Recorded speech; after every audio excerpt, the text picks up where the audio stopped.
All right, go ahead, Trustee Moser. Yep. Action items, special consideration of an item. Are there any agenda items on this agenda? Which board members or the superintendent wish to discuss and vote on separately? If there are, we will exclude them from the motions below. I would like to pull agenda item 10, and I have a question on 7. All right, Trustee Barry. I'd like action item number 16, mode of instruction. Pulled, please. All right, Trustee Petlicoff. I also have a question on 7, and number 15 needs to have a name filled in. Correct. Any additional items or questions on any of these items? All right, apologies. I had accidentally left myself muted. So if I heard correctly, what we're going to do is pull items 10, 15, and 16. And there will be questions on number 7. That all correct? Yes. Trustee Mosip, if you can move ahead then with that. Sure. Move that action items 1 through 18, with the exception of 10, 15, 16, to be approved as recommended in this agenda. So I have a motion. All right. Support. We've got a motion by Trustee Barry, supported by Trustee Petlicoff. Let's go with the questions then on number 7. On the question that I have is, it wasn't clearly explained, but are we offering Sonatrol or Sonotrol any awards, or that was just their bid that was mentioned? Mr. Leacher, you want to go through all of it? Yes, I'm trying to get my screen up here. My apologies. What are we talking about? I'm sorry. Item 7? Yes. Yes. What was the question? I apologize. I missed. I was trying to transition. No problem. The second vendor that we have on the table, were they offered anything? Because it doesn't seem like that's the case. So I believe that we offered Vanguard and Johnson Controls the contract, and it's kind of splitting the different components. Yes, that's correct, Trustee Mosip. The Vanguard is being offered or being proposed that they be offered the fire and security contract for fire and security monitoring and inspections and maintenance. The Johnson Controls, it was the only one that bid on the card access, which is our badges, basically our badges and the strikes and what gets us in and out of our buildings. The vendor Sonatrol, we're proposing them to be offered the closed circuit television. That basically would be our cameras, the camera systems in our building. So they are getting offered, our proposal is for them to be offered a contract for doing our CCTV monitoring. And also, if we were to propose upgrades in the future, they would be handling that as well. So we're offering then the 3 vendors, but different items. So That's fire correct, and sir. security with Vanguard, a CCTV with Sonatrol, and then fire and security again with Johnson Controls? No. Not You have to not look fire on and the security. Card reader. Sonatrol will just be the card access system, yes. Okay. You mean Johnson Controls would be the card reader? Yes, that's what I thought you were asking about. I'm sorry. Okay. Trustee Petlicoff, did you have a different question on Yeah, this? I had a different question. Okay. And I apologize. Normally I like to ask these ahead of time. I mulled it over, didn't ask it, and now I really want to ask it. We have 2 of the plans have startup costs that end up totaling They're a one-time expense, one of 75,000 and the other of 33, I believe. And then they're getting a 2-year contract. I don't know who our past vendors were for these particular items. Are we going to, and I don't know what the startup costs are for, quite frankly, but that's a pretty hefty price tag, and then we get 2 years out of them. Are we going to be revisiting this every couple of years and have another startup cost for, depending on who bids the next go round? If we don't renew the contracts, I'm kind of confused about the startup costs. And is that a good economic way to move into these contracts? I think it's that's a great question. I can address at least what we're dealing with now. As far as the startup costs go, those startup costs still keep those vendors under what our current vendor was bidding for the entire project. Our current vendor is Tyco Johnson Controls, and they bid on this entire project. Again, they have up to this point handled all of the things that we bid out, all those separate issues. So for them to continue, their bid on the project was more than these other vendors, which included these startup costs that they're proposing.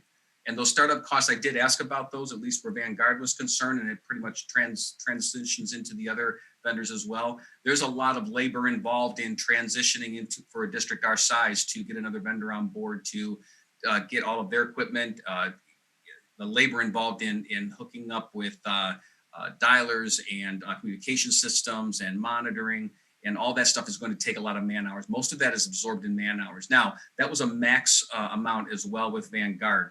If we were able to, and we've already secured some of the information that may reduce some of those costs already for them. So we're in contact with them on that, but that is still, just to reemphasize, those startup costs still put those vendors below what Tyco JCI bid for the entire project. And they are our current vendor. That's what I thought I remembered. Okay, so the question then being that we're giving them a 2-year contract, basically. If we're not satisfied with them and we have to put this out for bid again in 2 years, are we going to be constantly revisiting these startup costs then every time we flip to a new vendor?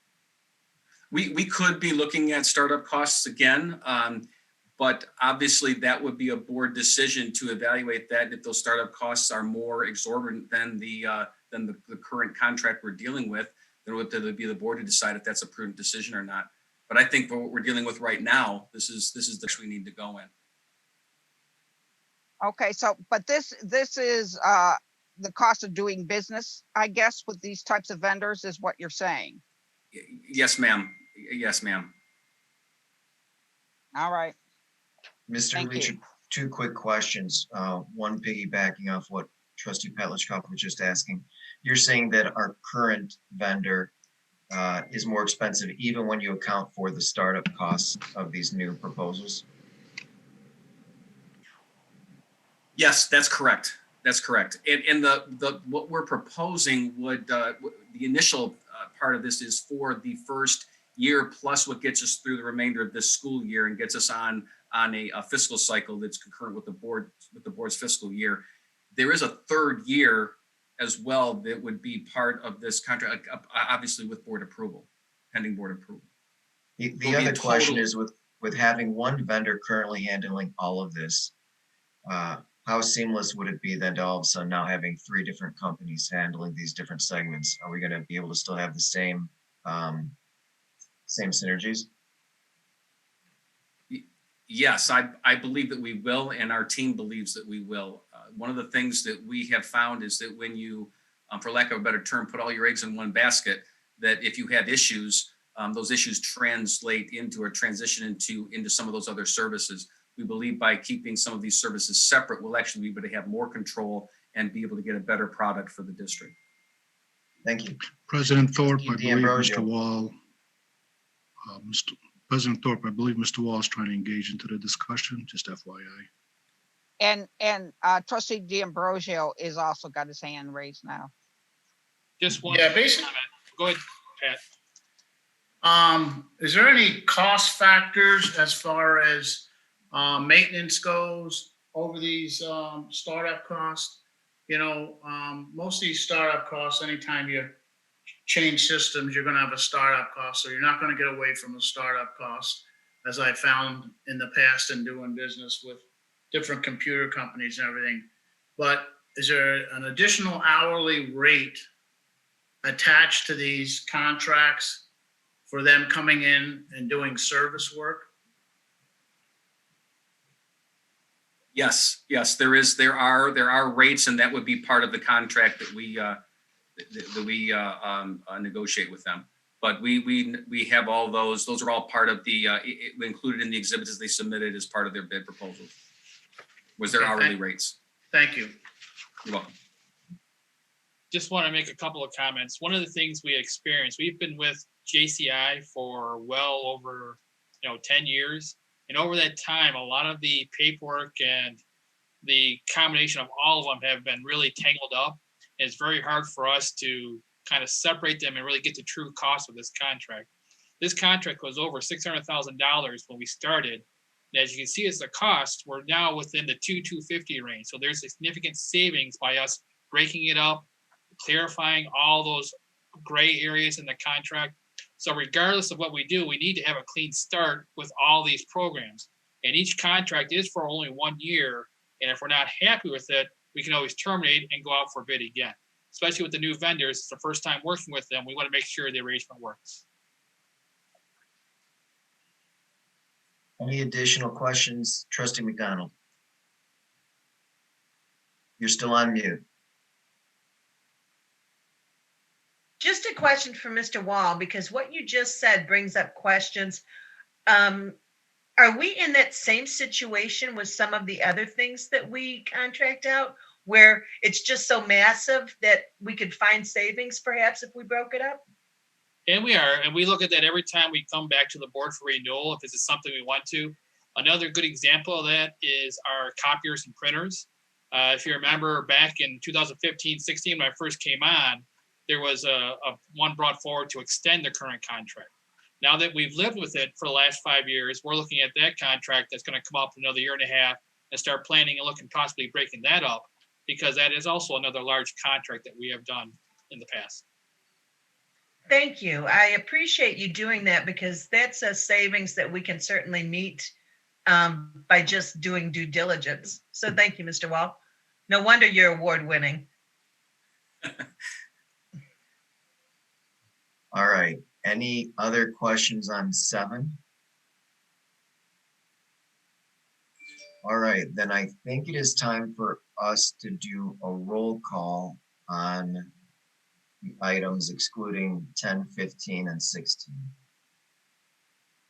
Yes, Trustee Barry, Yes. Trustee D'Ambrosio, Yes. Trustee McDonald, Yes? Trustee Moses, yes. Trustee Petlishkov, Yes. Trustee Watts, I'm not seeing her window right now. She may have dropped off. I know she was having some technology issues earlier. He's Okay. coming right back in. Here she There is. she is. Trustee Watts, we're voting. Trustee Watts, we're voting on approving agenda items 1 through 18, with the exception of 10, 15, and 16. Now it's your turn to say yes or no.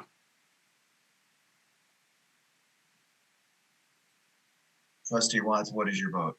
Oh, sorry. Yes. Sorry. I got booted off of Zoom. Sorry. President Thorpe. Yes.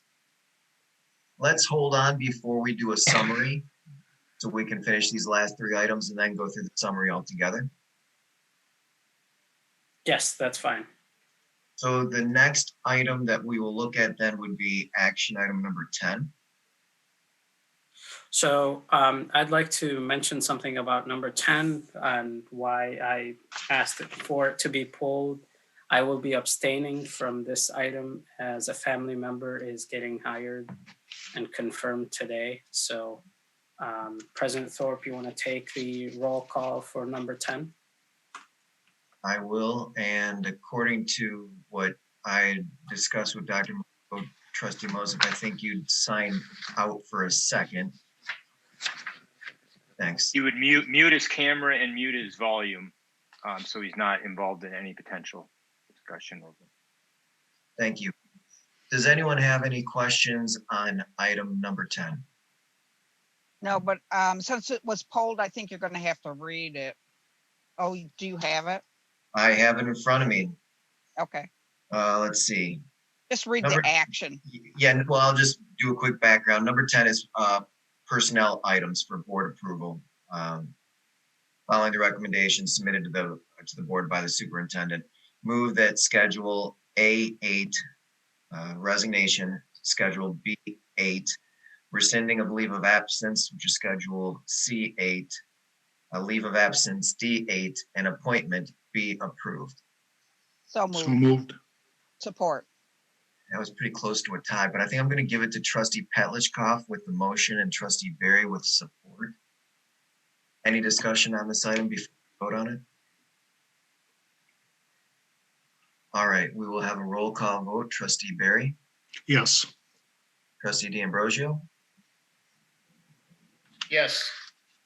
trustee McDonald, Yes, trustee Petlicoff, Yes. trustee Watts, Yes. myself, yes.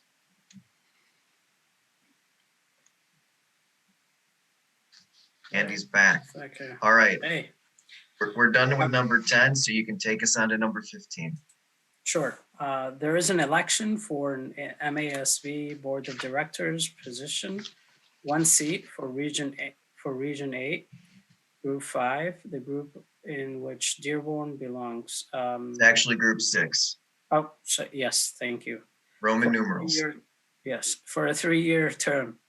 The ballot for this election must be returned to MASB by 1 p.m. Wednesday, March 3rd, 2021. The recommended action, move that Dearborn Board of Education cast its vote for blank as candidate for MASB Board of Directors position for Region 8, Group 6, one seat for a 3-year term.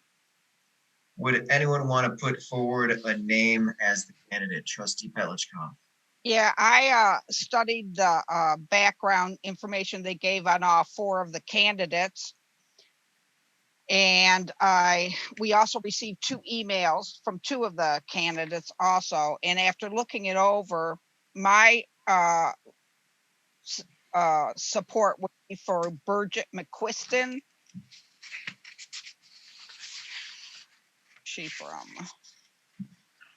She's Can you repeat that name, please? Bridget McQuiston. Is She's it from Bridget Lake or Orion Bridget? Community. Yeah. No, it's Yeah. Bridget. She Okay. spells it. BRIGHT. Oh, BIR. GIT. BIRGIT. Okay. I've got her email. That's how she spells it. And MC capital Q UISTON. She is from Lake Orion Community Schools, and she has, I think, a good resume that would be supportive of good policy making for MASB. I agree with you, Mary. Hold on one second, trustee Barry. You know, this is a very difficult task for us. You know, we're putting some other people's names out that we don't know too much about, other than, you know, maybe some email or something. But like trustee Petlicoff, I also broke down the candidates just on information that we have. I went on their websites. I ranked them number 1, Gina Walker, number 2, Bridget McQuiston. Just on years of experience, which they were both pretty close. Offices held. They, you know, one is a president, one is the vice president. And what stood out for me was that the many certifications from the MASB, from the Michigan Association of School Boards. So, like I said, Gina Walker would have been my top choice. I would have no problem whatsoever with Bridget moving forward. Trustee McDonald? I have met both of them in passing. I don't have a relationship with them at MASB functions. I did look through everybody's bio as well. I am impressed with both of their dedication to MASB and their completion of the courses. I think that's very important. So I would have no problem with either of them being nominated. My first choice was Bridget, because I thought that she had a little better bio. But either one, I am happy to support either one of those. And might I add that Bridget, the reason I chose her over also had a good bio. They both have the same MASB resume. Is that she has been part of her Oakland County School Boards Association and has been on their board of directors as well. And she's gone to Lansing to advocate a number. And I think that gives her an additional advantage to representing MASB members. Trustee D'Ambrosio.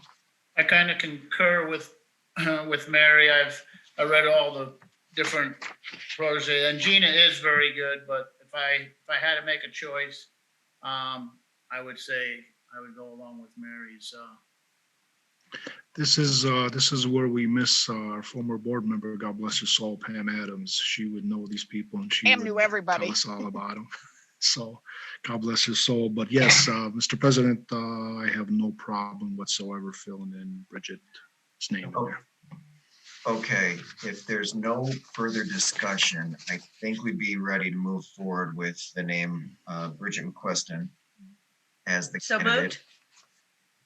Support. All right, so the motion was moved by Trustee McDonald, supported by Trustee Barry. Any further discussion? Roll call vote, please. Yep. Trustee Barry, Yes. Trustee D'Ambrosio, Yes. Trustee McDonald, Yes. Trustee Moses, yes. Trustee Petlicoff, Yes.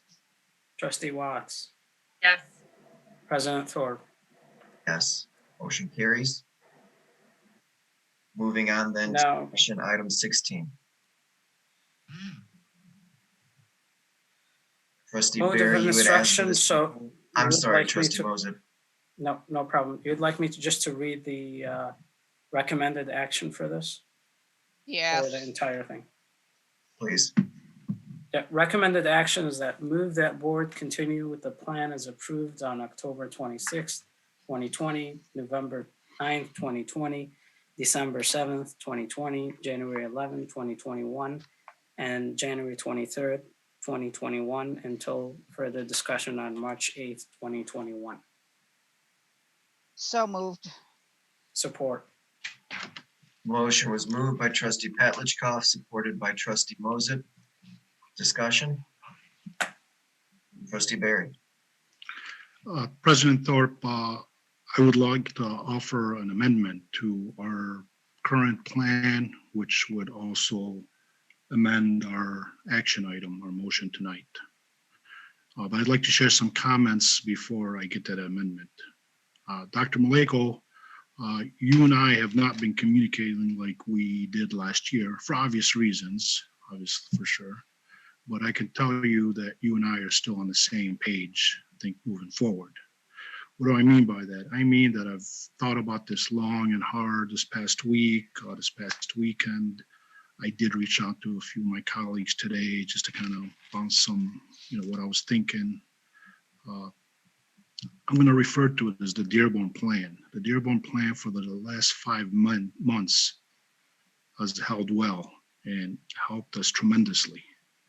When we put that plan together, we weren't thinking, what's going to happen in February, March, what is the governor going to say, what is the current political environment, whatever. We just had some very good concerns. We knew the flu season was soon to be upon us.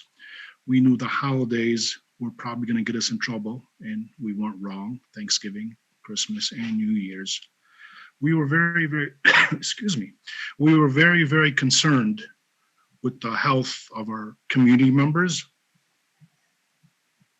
and our staff members. So for any staff member to try to shame us, that we don't care about them. Of course, we care about you. We've always cared about our staff members, our teachers, or non-instructional. And they were always pretty much on the forefront of any one of our discussions. Our community members, the older generation, was a huge concern. But I truly believe at this point, most either had the vaccine or had the opportunity for a vaccine. That's their decision. I heard Dr. Maleko mention earlier in the meeting that our staff, at least 600 of them have been vaccinated. Hopefully by the end of the week, 1,800, at least 1,800 staff members will be vaccinated. Quick math, that's telling me that's in the high 60s. So about 70% of our staff members will be vaccinated by the end of the week. So that's very, very reassuring. So moving forward, we've always tried to protect the health of our community members, especially our seniors. Definitely did everything we can for a whole year. We didn't try to open, and most likely would end up closing because of cases or because of governor's orders. We did not try to do anything. We've always respected our teachers and their health. But moving forward, now we got to start thinking about our students. We have to find the right balance right now. Our students, we need to start the healing process for them, meaning that, yes, of course, there was educational loss. We need to get to that. Let's not forget about social and their mental health too. I mean, we're not going to bore, our listeners right now, our audience, with all the reports and what have you. And obviously, physical health is very, very important. So yes, we hear from the community that we get in here in these meetings and just talk and talk and talk and talk. Well, thank God that we live in a democracy where we listen to our constituents and we take their thoughts very seriously. So yeah, we did not want to make any decisions behind closed doors and just come out and have a quick meeting. So we had 2 meetings that lasted close to midnight, one past midnight. On a Saturday, we sat here for like 6 to 8 hours. I forget. So yeah, it was probably more like 8 hours. And we've had some serious discussions. So no, we don't take any of this lightly. So community, staff, and now it's about time that it's the time to start thinking about our students. With the vaccines, Dr. Maleko, you shared some very, very exciting and great news, but obviously you didn't get that news until later on during the day. I pretty much looked at the timeline that we had, and I pretty much compared, instead of telling our audience, telling our parents, telling our staff, this is what's going to happen week 1 or week 2, my idea was to go ahead and actually plug in the actual dates. And the plan I have in front of me here, the timeline, you had the dates like I had them. So we're, like I said, we're both on the same page, even though literally we haven't spoke like in weeks, but I think you were thinking exactly what I was thinking. So here we are today. We had some conditions to our Dearborn plan. One being the Wayne County health metric. We need to get to D or better. We're at a D. We are at the letter D, which we were there a couple weeks ago, and it's holding strong right now. Positivity rate, we're at a 5%. And I've been watching the numbers, found the state, the county. I can share with you that most of the surrounding counties are probably about the same place we're at, around 5%, 4%, 3%. I can also share with you that I was watching this county up north where people really got themselves in trouble. I mean, this county, 10 days after Thanksgiving, they were at a 42% positivity rate. Today, they're still dancing around the 50% mark positivity rate. So yes, let's take some credit. Dearborn, Wayne County, we've done a good job. We've gotten to where we want it to be. Why 5%? Why, you know what? We had some very difficult discussions back in October before we got to this plan. And I am very truly, I've said it many, many times, very truly proud of the board working as a team to get to that. It did serve us for 5 months. For tonight, Mr. President, I would like to offer an amendment to our plan. Our plan calls for the 2 conditions of Wayne County health metric grade is D or better, which were there. And instead of a 2-week positive rate, trends are below 5%, I would like to strike that last part. So we would read Wayne County health metric grade D or better, and a 1-week positivity rate of 5% or less. Just to clarify, what would that mean? That would mean that we're not going to wait till next Tuesday to get or Monday night to get a report from the county, because it seems like we're trending in the right direction. We're in a good place right now. I would really hate that if we get to next Monday night or Tuesday and we're at like a 5.1 and we pretty much cornered ourselves, that now we have to stall or pause our plan for another 2 weeks. So I can read it again if Joanne, if you're listening. My amendment to our plan, which would also amend the motion on the table, would read that when the Wayne County health metric grade is D or better, and a 1-week positivity rate of 5% or less. This would mean, if this motion, if this amendment is, would have to go back to whoever made the motion and who supported it to accept my amendment before we can vote on it. This would mean that moving forward, we're into our plan right now. Next week on Monday, actually would be Tuesday, the 16th, the labs would start, continue for a second week, then March 1st, we'll start phasing in our in-person blended learning. That's all I got, Mr. President. All right, so Trustee Barry made the amended motion, or made the amendment. Trustee Petlicoff, I believe you had made the motion. I moved the motion. You supported? At least Trustee McDonald made the motion, supported Was it by Trustee McDonald? I'm sorry. I just need a little clarification. With your amendment, you said that we would start phasing in on March 1st. I thought that's where we were now. I'm sorry? I thought that's where we had planned, that's where our plans were now, start phasing in on March 1st. Yeah, but the only hiccup would be, I mean, you saw the report that Dr. Maleko, like again, that was the first time, like everybody else, I saw that report. But as of right now, if we do have a hiccup, and like I said, if we get to next Monday night or Tuesday and we're at a 5.1 or a 5.15, we would have to pause and start the 2-week process. Okay. Now I'm okay with doing that, watching the trends, A, and B, I fully trust Dr. Maleko to do whatever is in the best interest of our district to protect our students and our staff. What do I mean by that? Let's say for some crazy idea, the positivity rate just decides to go completely the other direction, and it gets too close to double digits. I am very, very confident that Superintendent Dr. Maleko would step in and say, hey, we need to talk about things. That would really seriously, I mean, this would go against all trends.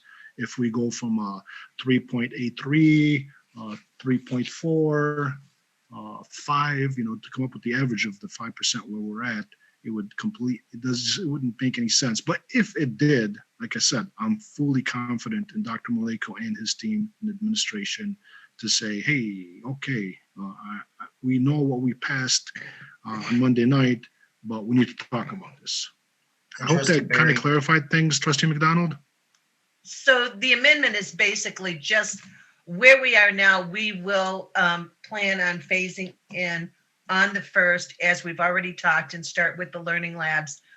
If there is a little bit of a glitch, I mean, just a slight influx, we are still going with the plan that we have. Yes. Okay, yeah, I'm good with that because I don't see, we've been trending in the right direction, and I would hate to see a small uptick of Okay, a, so we've got the amended motion as, looks like we've got agreement with the amended motion, right? Trustee Petrikov Trustee- would still have to support, or somebody would have to support Trustee Petrikov. Yeah, Treasurer Bell. I'll support it, with the, Well, hold on. All right, so we've got the motion, we've got the support. Now let's get into discussion. Trustee Petrikov. um,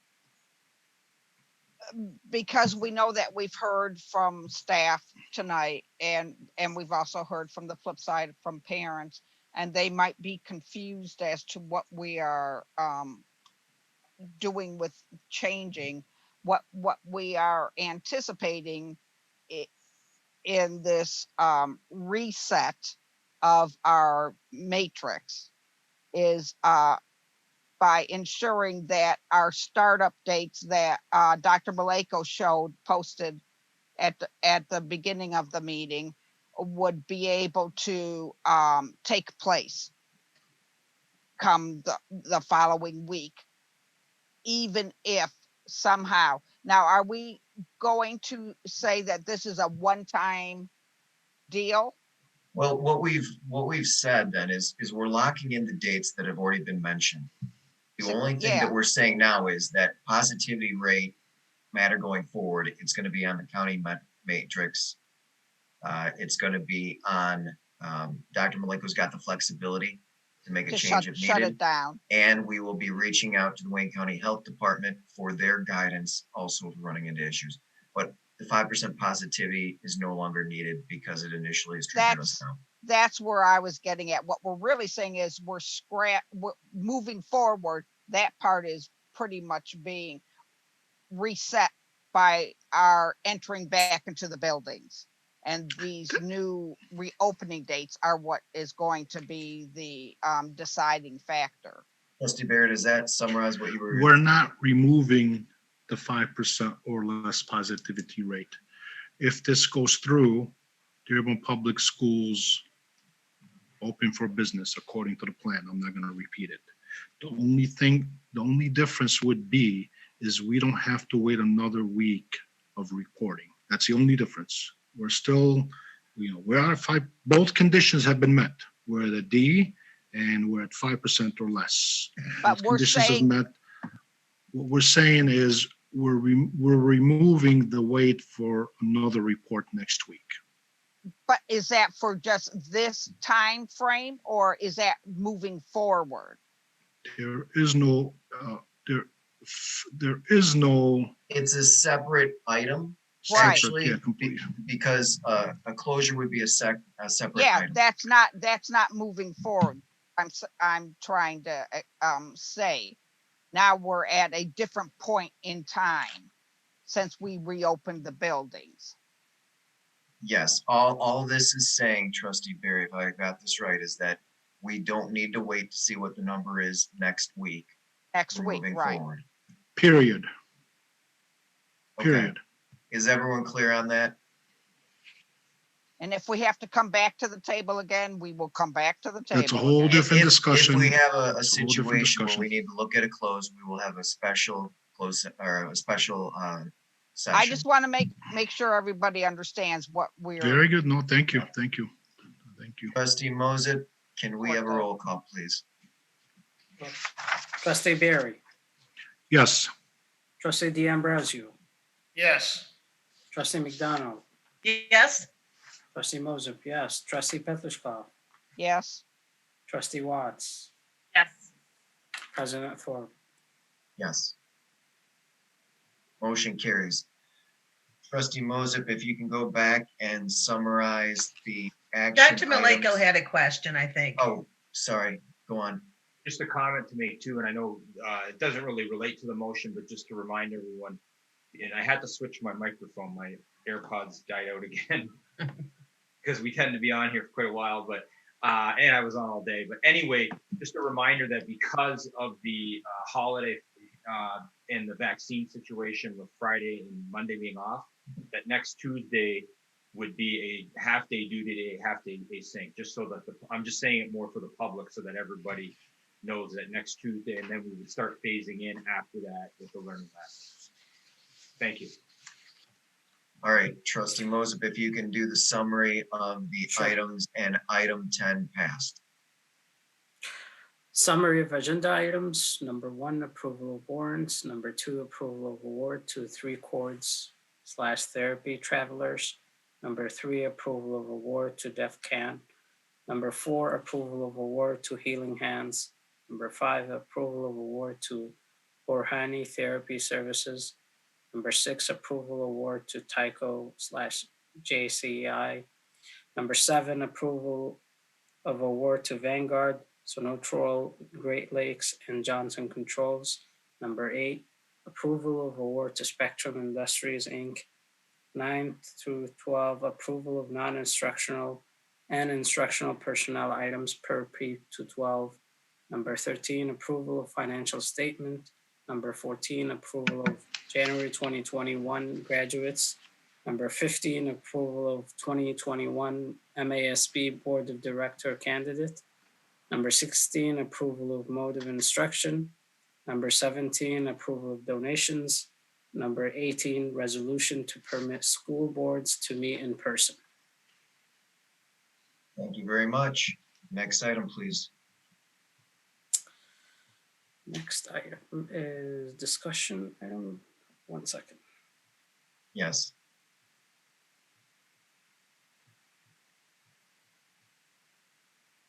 Discussion item 2021 board goal setting. President Thorpe.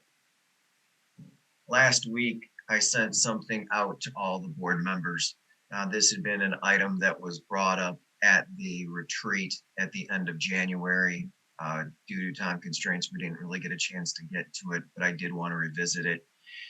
Today is a great example of sometimes you get so caught up in what's going on right now, you can sometimes forget about what's the long-term plan. So what I wanted to do is take a couple minutes today asking each of the trustees, and Trustee McDonald, I will put you on the spot first, so be ready in a minute or so. I'm going to ask each of the trustees that as we've sent out the strategic plan, if you had one goal that you wanted this district and the administration to focus on for the remainder of 2021, what would that goal be? So we'll take a couple of minutes, go around, have everyone state what their goal would be.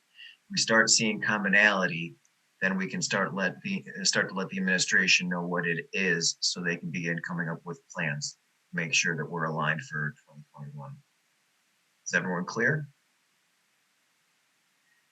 All right, Trustee McDonald, I gave you the warning, so you get to go first. If you had one goal for 2021 for the school board, what and the district, what would it be?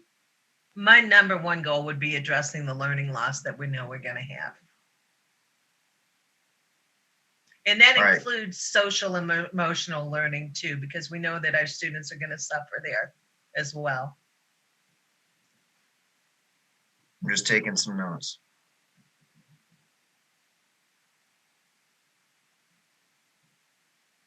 Would anyone volunteer to go next, or do I have to call on I will.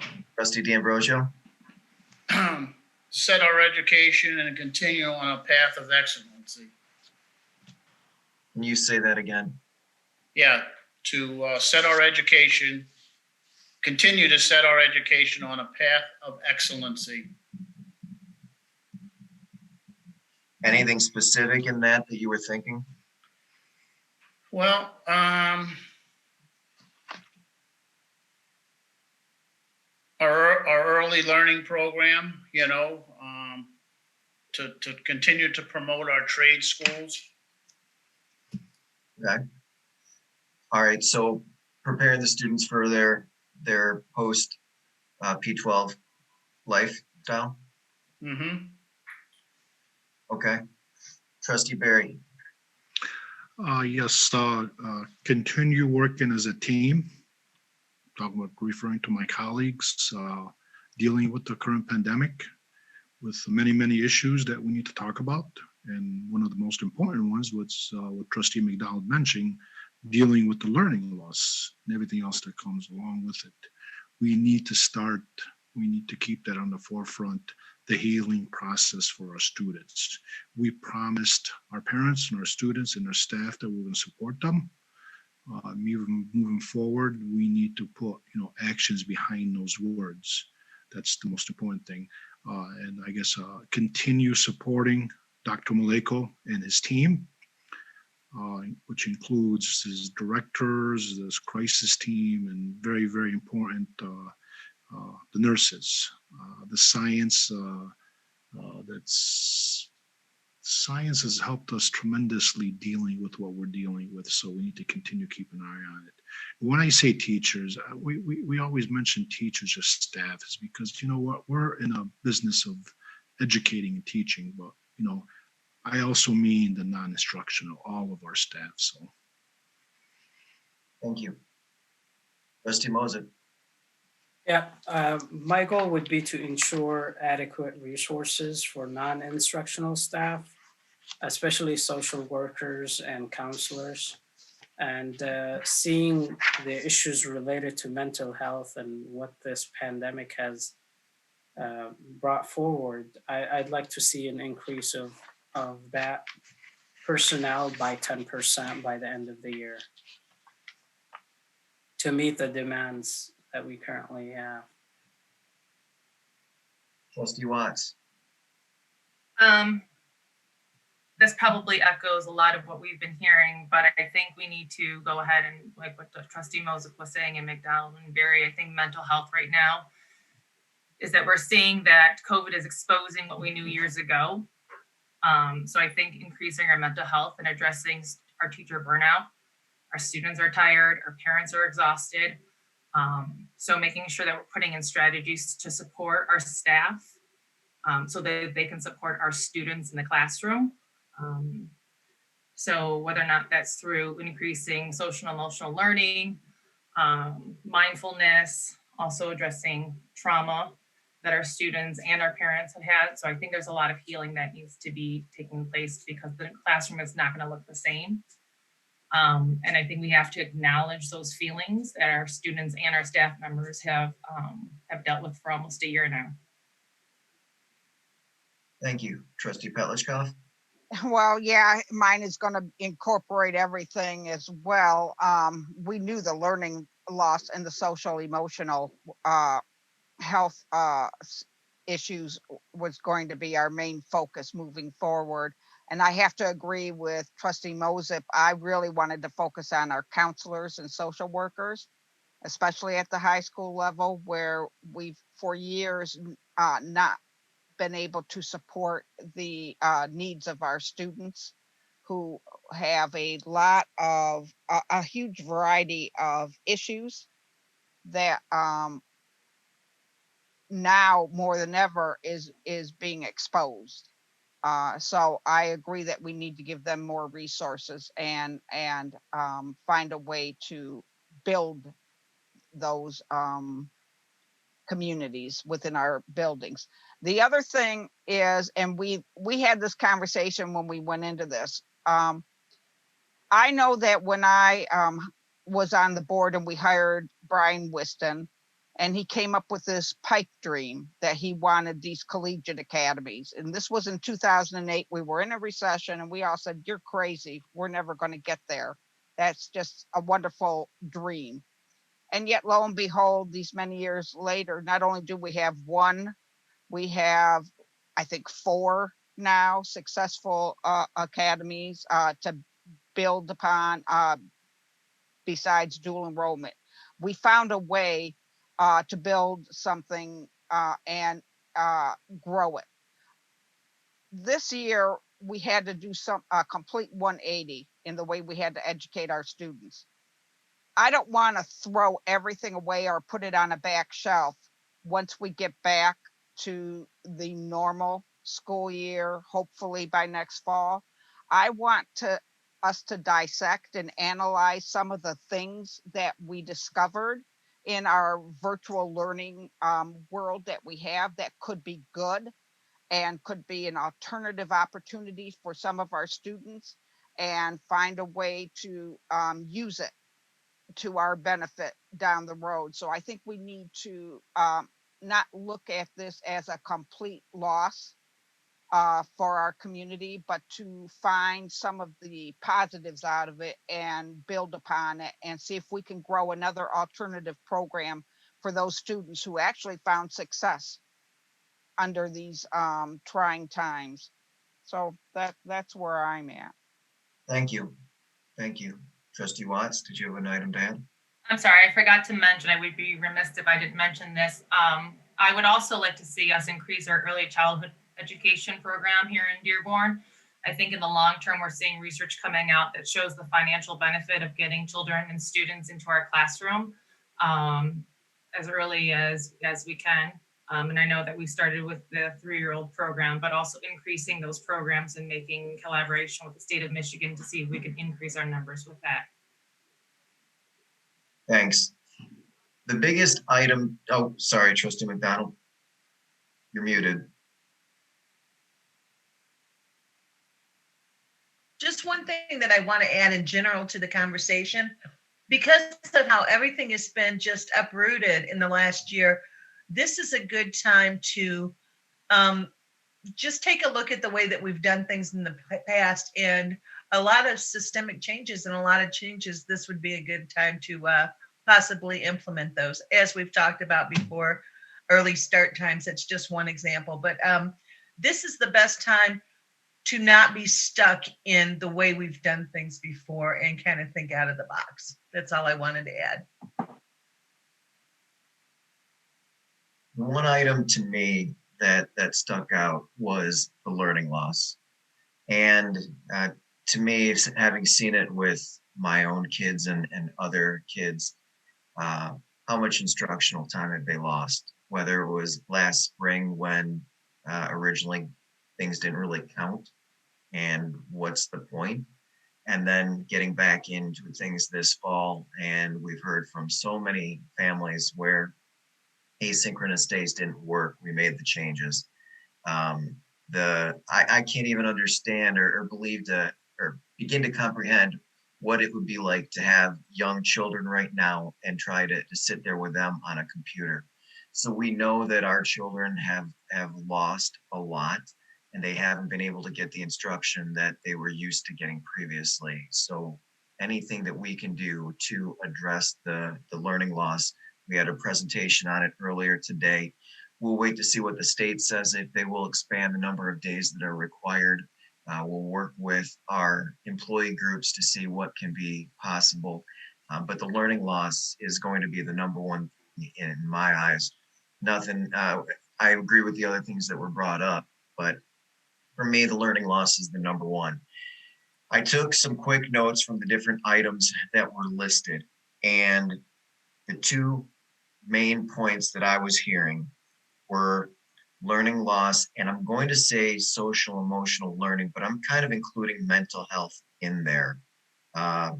In my eyes, they're pretty close together. So would the board feel comfortable if we went ahead and told the administration to focus on those key items, come up with plans, share them with us? And honestly, now we know that, like with learning loss and probably the social, emotional, mental health, we're not going to be fixed and done by December 31st. Right? This is going to be an ongoing thing. So this very well could flow over into the next calendar year.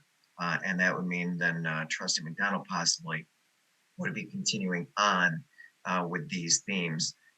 There might be something else that comes up between now and then, but those would at least be a couple of key items. What does the board think about that?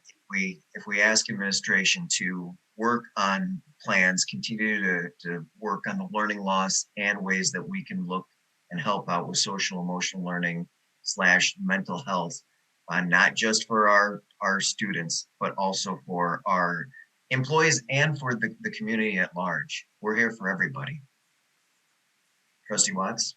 Well, and just to follow up with that, I mean, we know that mental health and social emotional learning is tied in with academic success. I'm sure that Dr. Malek could speak further into that. So, I mean, before we're talking about any sort of learning, we have to make sure that our children feel safe and they're not in constant fight or flight due to trauma. So, I think it's a good balance to have those goals going forward because they are intertwined.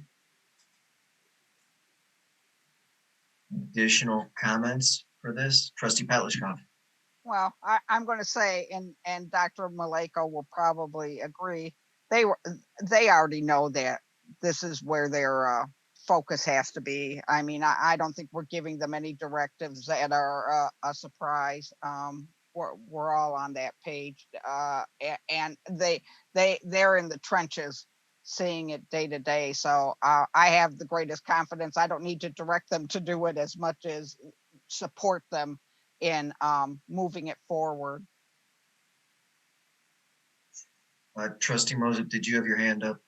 I did. I just wanted to mention, even prior to COVID, the mental health issue has been an issue, and the counselors, social workers have been overworked, or they have really unlimited number of cases. So I'm looking forward for a thorough plan, since this pandemic has even piled more things on them, to see how we can relieve that pressure and help them as well. So I'm looking forward to that. Trustee Berry. Yeah, I just want to echo Trustee Petrikov's comments, and I know it was mentioned earlier by Trustee D'Ambrosio. The administration and the leadership of Dr. Maleko, we know what they got to do. So this is a great discussion. It's just to kind of put them on notice where we stand. But yeah, that's what I meant by supporting the current administration, because they know what they got to do, and we'll be there to work with them. Dr. Maleko. So thank you. And Trustee Berry, you kind of mentioned on the other topic that we are on the same page. I agree totally. And what I'm going to say is all the comments the board members have made right here, we're on the same page, because here's the thing. We're aligning everything, and it might be different because it's pandemic, but we know the great work we've done with our strategic plan, and all these things that you just mentioned are within that plan. And we also have to, under the COVID, to create an improvement plan that's submitted to the Michigan Department of Education. So again, that will also be aligned. So all the things you're saying is just, okay, here's this extra emphasis, but we'll continue to work within the strategic plan because it's items that are in there. And we'll also add any new ideas or any new thoughts moving forward as we always review it. And we have to submit it to the state for the Michigan Department of Education Improvement Plan. And I know Fatmi and Dan, Dr. Patterson, Fatmi Faraj, Ms. Faraj, and Dr. Patterson and the rest of our team are watching. So we got this, and we'll work together. And I appreciate this direction. Thank you. Trustee Berry. I'd like to offer a motion to extend our meeting 15 minutes. Or All right. We've got a motion from Trustee Berry and supported by Trustee Moses to extend for 15 minutes. Could I get a roll call vote? Trustee Berry, Yes. Trustee D'Ambrosio, Yes. Trustee McDonald, Yes, Trustee Moses, yes. Trustee Petlishkov, Yes, Trustee Watts. Trustee Watts. Yes. President Thorpe. I thought Trustee Watts was really thinking about it. Do we have to do this? But unfortunately, you're going to have to get used to this one. I'll say yes. And now we're extended for 15 minutes. So, Dr. Maleko, what we've done now is told you what some of our goals are, but we didn't put anything specific out there. What I would ask is for you and your team to start coming up with some specific things that you will focus on then in relation to those items, and present them back to us at a future meeting so we can start tracking them. Thanks.